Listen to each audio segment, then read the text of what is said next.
नमस्कार दोस्तों। ज्योतिष की दुनिया में उम्मीद से विश्वास की ओर प्रोग्राम में आपका हार्दिक स्वागत है। आज हम आपके लिए एक नई जानकारी लेके हाजिर हुए हैं।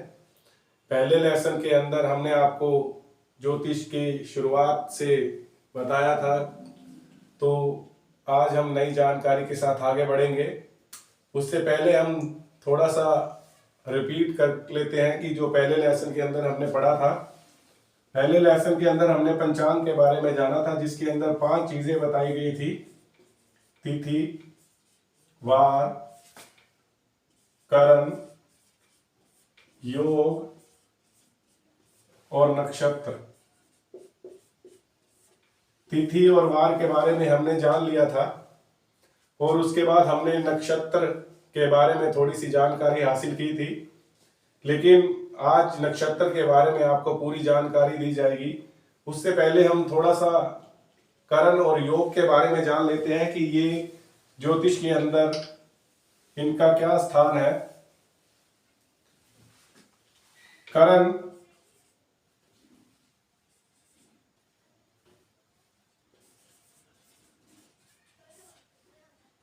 जिनकी कुल संख्या 11 होती है। तिथि के आधे भाग को करण कहा जाता है।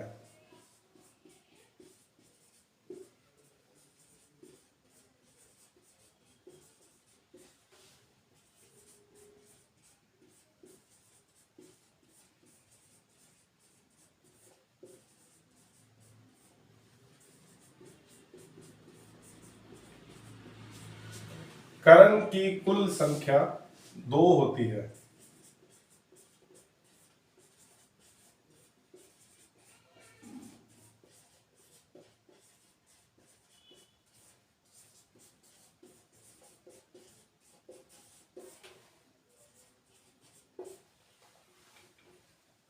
तिथि का जो समय सूर्योदय से लेकर आने वाले सूर्योदय का जो समय है उसको 2 हिस्सों में बांट दिया जाए तो करण की संख्या 2 निकल जाती है। आधे आधे भाग के अंदर करण रहता है। पहले प्रथम भाग के अंदर पहला करण, दूसरे भाग के अंदर दूसरा करण। लेकिन करण की कुल संख्या जो इनके आगे नाम है वो कुल संख्या 11 होती है। ये भी समय समय के साथ बदलते रहते हैं, टाइम के साथ बदलते रहते हैं। आगे है योग।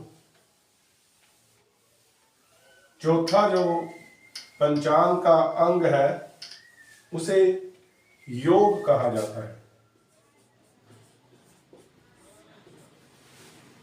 इनकी भी कुल संख्या 27 होती है। जैसा कि हमने नक्षत्र में भी पढ़ा था कि 27 नक्षत्र होते हैं, वैसे ही योग भी 27 तरह के होते हैं जो प्रतिदिन अपने समय के अनुसार बदलते रहते हैं। जिस समय जातक का जन्म होता है उस समय पंचांग के अंदर हम देख सकते हैं कि कौन सा योग चल रहा था।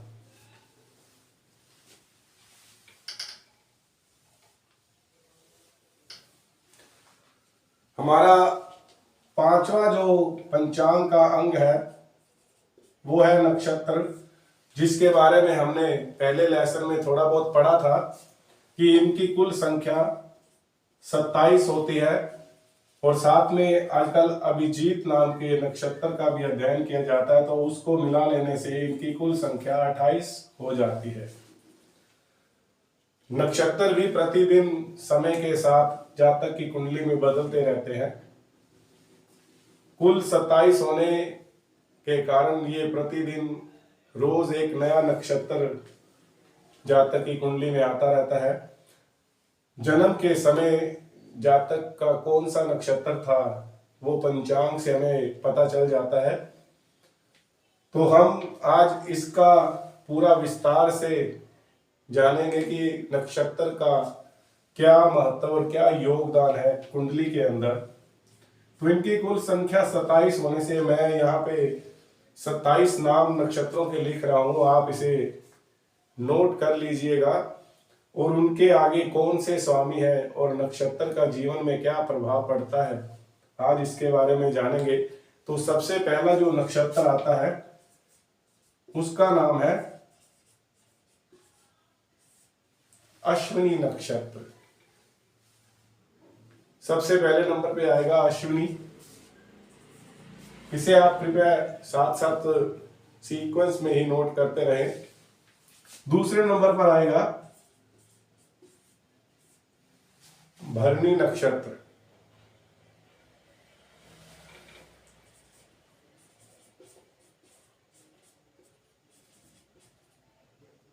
तीसरे नंबर पर आएगा कृतिका नक्षत्र।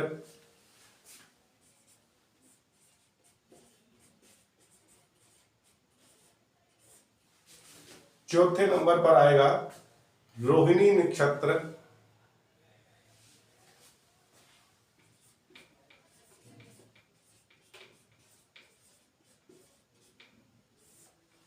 पांचवें नंबर पर आएगा मृगशिरा। छठे नंबर पर आएगा आर्द्रा। सातवें नंबर पर आएगा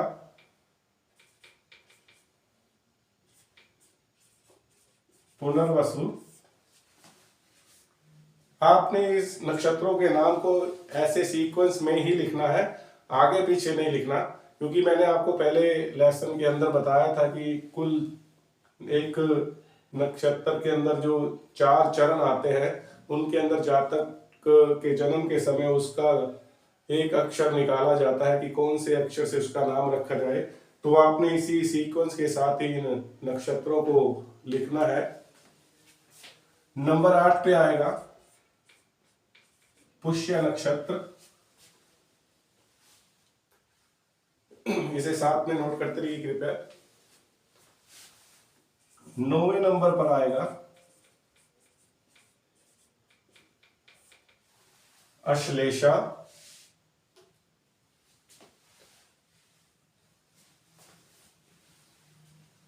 अश्विनी, भरणी, कृतिका, रोहिणी, मृगशिरा, आर्द्रा, पुनर्वसु, पुष्य और अश्लेषा, ये सीक्वेंस में कुल 9 नक्षत्र हैं और आगे के नक्षत्र हम लिखेंगे, तब तक आप इसे नोट कर लीजिए। आप वीडियो के अंदर देखकर इसको दोबारा से नोट कर लीजिएगा। आगे हम आगे का प्रोग्राम कर लेते हैं इसको मिटा के।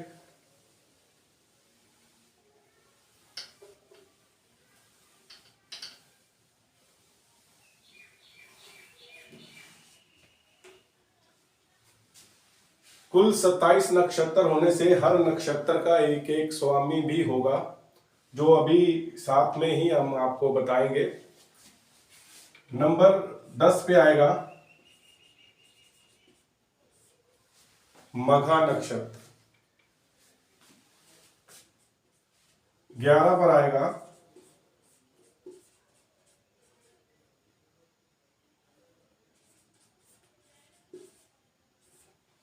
पूर्व फाल्गुनी। नंबर 12 पर आएगा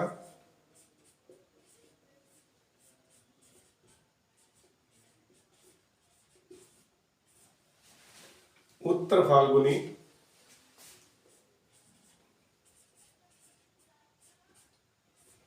नंबर 13 पर आएगा हस्त नक्षत्र। इसे इसी सीक्वेंस के साथ ही आप नोट कर लीजिए। नंबर 14 पर आएगा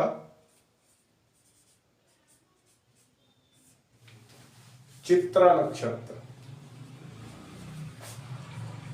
नंबर 15 पर आएगा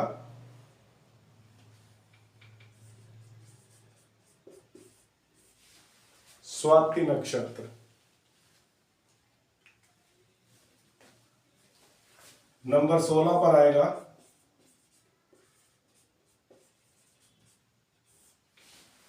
विशाखा नक्षत्र। नंबर 17 पर आएगा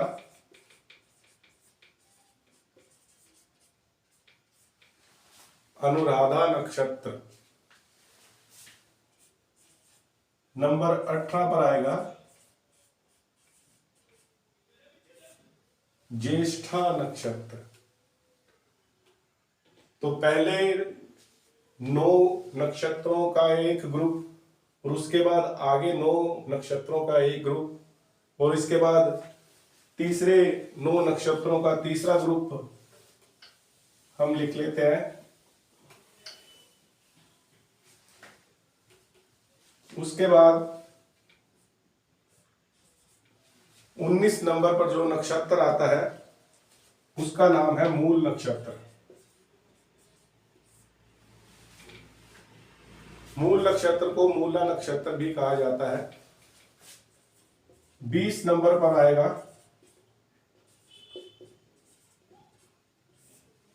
पूर्वाषाढ़ा नक्षत्र। 21 नंबर पर आएगा उत्तराषाढ़ा नक्षत्र।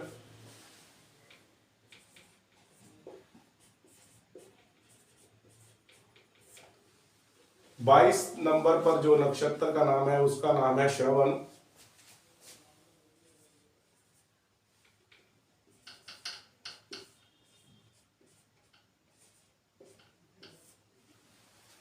23 नंबर पर जो नक्षत्र का नाम है उसका नाम है धनिष्ठा।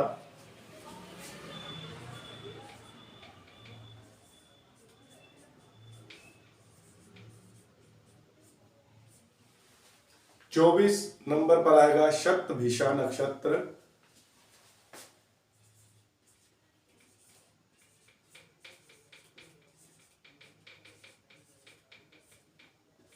25 नंबर पर आएगा पूर्व भाद्रपद। 26 नंबर पर आएगा उत्तर भाद्रपद और 27 नंबर पर आएगा रेवती नक्षत्र। तो ये कुल 27 नक्षत्र है। तो आपको एक ऊपर मैंने और भी बताया था कि एक अभिजीत नाम का नक्षत्र भी अध्याय में लाया जाने लगा है। तो 28वां जो नक्षत्र है उसका नाम है अभिजीत नक्षत्र। तो ये कुल जो संख्या है इनकी वो 28 हो जाती है। 28 नक्षत्र के अंदर 6 नक्षत्र ऐसे आ जाते हैं जिसके अंदर यदि जातक का जन्म हो तो उसे गंडमूल कहा जाता है। गंडमूल के अंदर जब जातक का जन्म होता है तो उसके लिए उसके जन्म से लेकर 27 दिन के भीतर गंडमूल का पूजन करवाना अनिवार्य हो जाता है।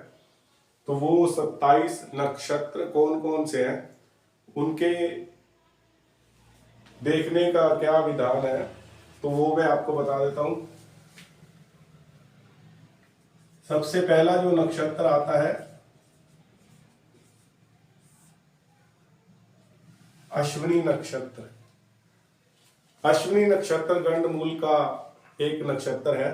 इस 6 नक्षत्र को आप अलग से लिख लीजिए ताकि आपको पता चल जाएगा कि 27 नक्षत्रों के अंदर जो 6 नक्षत्र आते हैं उनके अंदर यदि जातक का जन्म होता है तो गंडमूल का निर्माण होता है। दूसरे नंबर पर आएगा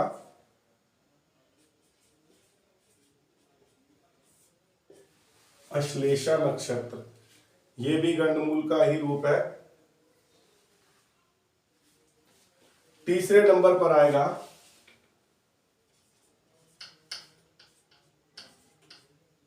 ज्येष्ठा नक्षत्र। चौथे नंबर पर आएगा मूल नक्षत्र या मूला नक्षत्र। उसके बाद आएगा रेवती नक्षत्र और मघा नक्षत्र। ये 6 नक्षत्र ऐसे हैं जिनके अंदर जातक का जन्म हो तो उनको गंडमूल लग जाते हैं, जिसका 27 दिन के अंदर अंदर पूजन करवाना जरूरी हो जाता है। इन 6 नक्षत्रों का जन्म के समय क्या क्या प्रभाव पड़ता है और क्या क्या सावधानियां रखनी पड़ती हैं तो इसके बारे में भी हम जान लेते हैं। इसके इन 6 नक्षत्रों के लिए शास्त्रों में एक दोहा लिखा गया है जिससे इन नक्षत्रों का पता चल जाता है कि वो किस जगह पर अपना असर, अपना प्रभाव छोड़ रहे हैं। तो वो दोहा भी मैं यहाँ पर लिख रहा हूं, आप इन्हें नोट कर लीजिए।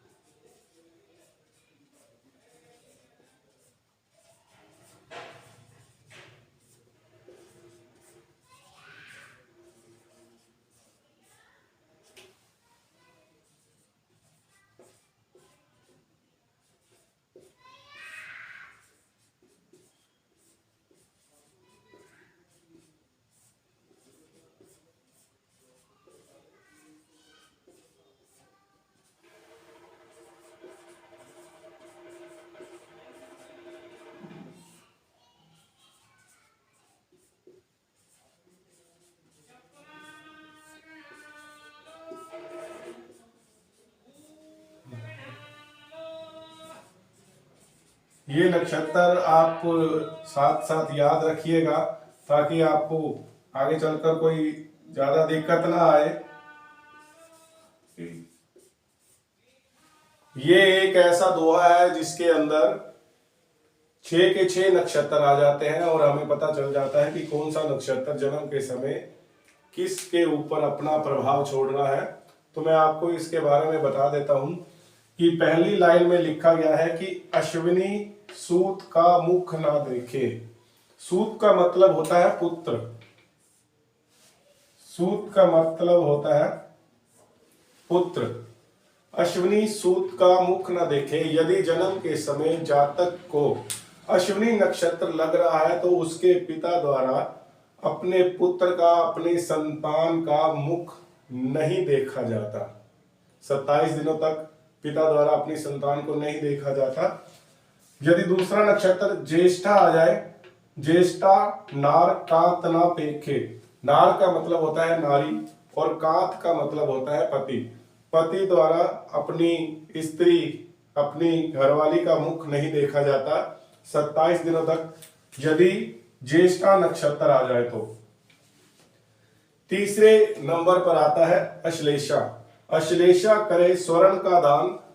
बच्चे के जन्म के समय, जन्म होने से पहले का जो समय है उससे पहले यदि आपको पता चल जाए कि अश्लेषा नक्षत्र के अंदर बच्चे का जन्म होगा तो बच्चे के जन्म के समय से थोड़ा पहले आपको कुछ स्वर्ण दान करना होता है। उसके बाद आ जाता है रेवती, मघा, मूला। ये तीनों जो नक्षत्र है, इसका माफ कीजिएगा, आगे थोड़ा लिखना रह गया।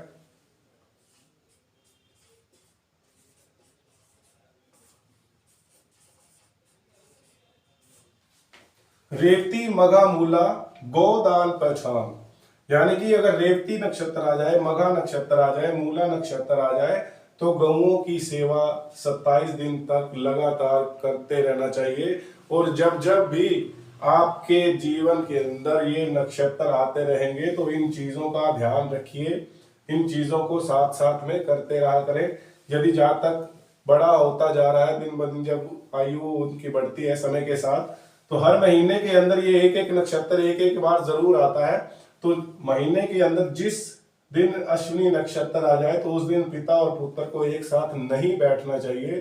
पिता द्वारा अपने पुत्र का मुख ज्यादा समय तक नहीं देखना चाहिए, उनसे दूरी बनाकर रखना चाहिए, अलग अलग कमरों में बैठ जाना चाहिए। ज्येष्ठा नक्षत्र आ जाए तो पति और पत्नी को आपस में एक दूसरे को ज्यादा बातचीत में नहीं लाना चाहिए, अलग हो जाना चाहिए। अश्लेषा नक्षत्र आ जाए तो स्वर्ण का दान कर देना चाहिए या फिर स्वर्ण जैसी किसी वस्तु का दान कर देना चाहिए। रेवती, मघा, मूला नक्षत्र आ जाए तो गौओं की सेवा उस दिन जरूर करनी चाहिए। तो ये 6 जो नक्षत्र है ये गंडमूल का निर्माण करते हैं। ये 6 नक्षत्र गंडमूल का निर्माण करते हैं, तो इसलिए इनका ध्यान रखिए। और ये एक दोहा जो लिखा गया इसे याद कर लीजिएगा। अगले कार्यक्रम के अंदर हम नई जानकारी के साथ आपके साथ फिर से मुलाकात करेंगे। तब तक दीजिए इजाजत।